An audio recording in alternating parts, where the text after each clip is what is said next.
Sega's final console had some real horsepower under the chassis. I am the Game Collector, and this is Second Opinion Games, and today I do the review of 5 racing games for the Sega Dreamcast.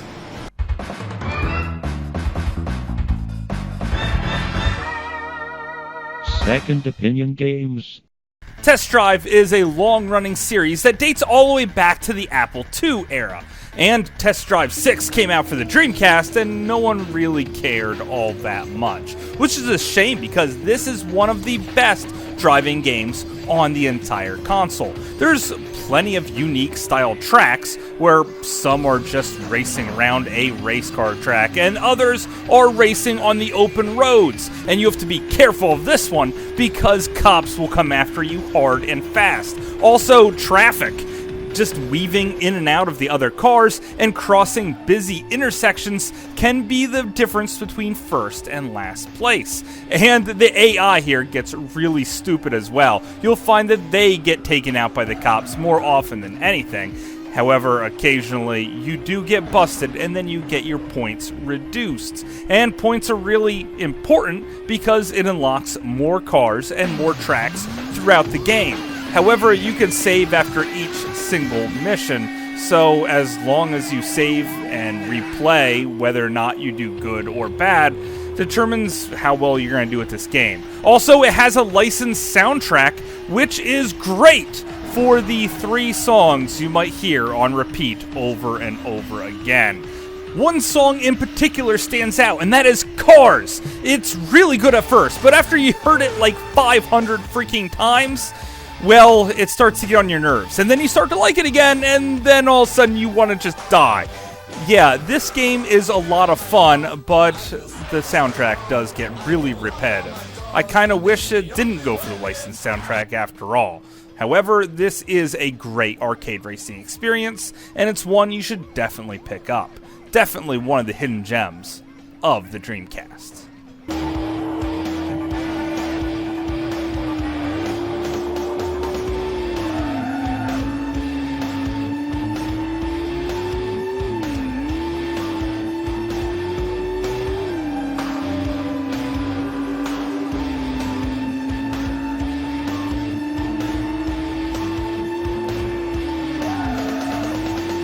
You gotta give it up for Sega for thinking big and thinking outside the box, like 18-wheeler American Pro Trucker. Now, right at the start, you could pick from a wild and wacky cast of characters, and I pretty much always go after the skankiest girl I could find.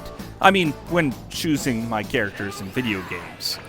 And she is one of the fastest. Luckily, because you're always chasing the clock in this. However, the clock isn't your only enemy. There's also a rival trucker that you have to compete with in every single level. And he'll try to ram you off the road and do lots of other crazy other stuff and smash in all the cars right in front of you. However, you can smash in the cars too. So that's a lot of fun. And sometimes it is required because certain cars are the target car, which adds time to the clock, which is always ticking down and does become a factor in nearly every single race. You could also destroy bridges because sometimes your truck's just too big to fit under them. And also there could be tornadoes. The environments are awesome and varied, and they also offer different ways to make it through each environment. You also have a high and low gear, so if you're going up the hill, you have to switch to low gear. The speeds might not be too incredible,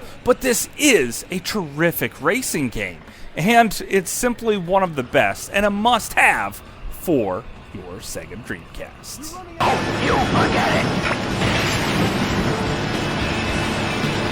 You're in my way, greenhorn! Don't run that ring in front of me! I'm bonus! Checkpoint!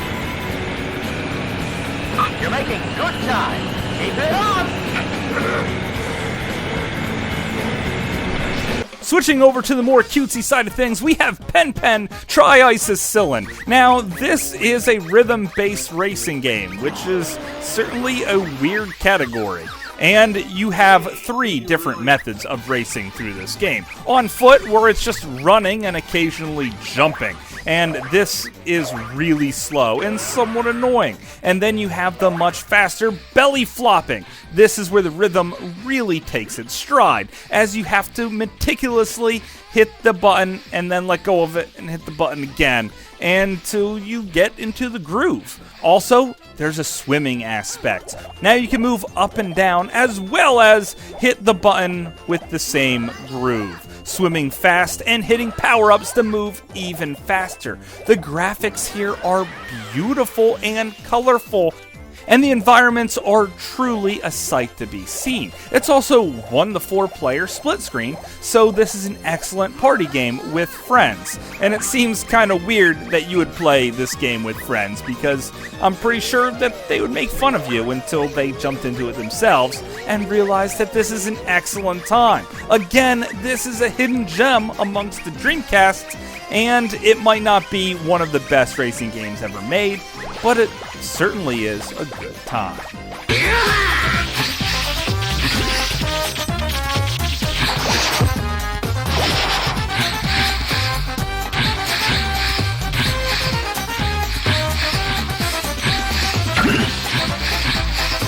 If you want more of a sim-based game that's definitely worth your time, Metropolis Street Racing is for you.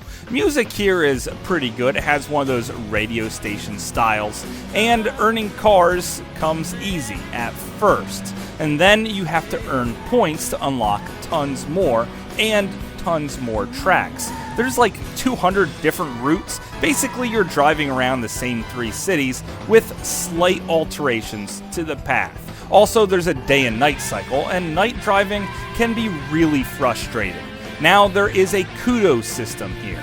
Driving and drifting around corners will earn you some kudos points. Also, hitting really big jumps and sticking the landing will earn you even more. However, if you tap corners or hit the walls even a little bit, you're gonna lose some and even lose your combo bonus from creating all of those epic driving experiences. And that's pretty sad, because that's what the entire game is about, the kudos. And if that sounds familiar to you, well, that's pretty much what the Xbox launch title, Project Gotham Racing, had going for it, because this was the building blocks to that game. You might even recognize some of the environments, but it started its life right here with Metropolis Street Racing on the Dreamcast, proving once again that the Xbox is kind of the Dreamcast too, believe it or not.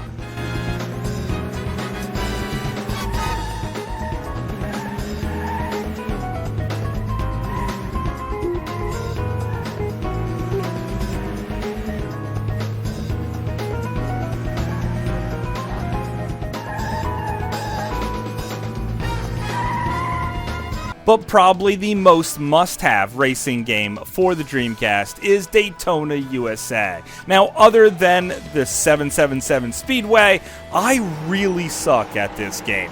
I don't think I can make it around any of the courses without smashing the walls again and again.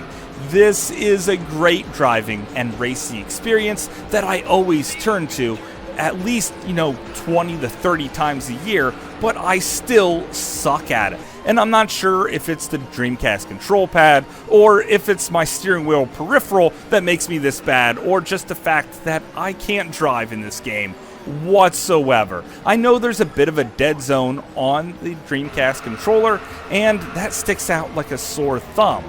But you know what? There's no excuse here for as bad as I am at this game. However, there are different cars that you can pick with different handling that might really make or break your racing experience. But the soundtrack is awesome, and the graphics are arcade perfect. And this racing game certainly goes down in history books as one of the coolest ever made. So let's run down these games one more time. Test Drive 6 is one of the best arcade experiences on the console. It's not too easy and it's not too hard. The graphics look beautiful, and the licensed soundtrack will have you singing along with the music video Cars quite a bit. 18-wheeler American Pro Trucker is insane, and driving a rig has never been so much fun. I pretty much guarantee this because this is the only time I've ever had fun driving a vehicle of this size. Pen Trekacillin is an extreme good time if you have a lot of friends playing along with you. If you're playing by yourself, well, at least you could take in the environments and enjoy it for its cartoony aspects. Metropolis Street Racing is probably one of the hardest games here, and it certainly has the most bang for your buck, as you'll probably be playing it for dozens of hours just trying to unlock the next car. And Daytona USA is a perfect arcade experience at home, which is pretty much what you want when you picked up the Dreamcast in the first place. In the end, all of these games are must-haves, and they're all relatively cheap. Great driving experience for your Sega Dreamcast. But of course, that's just my opinion. Thanks for watching.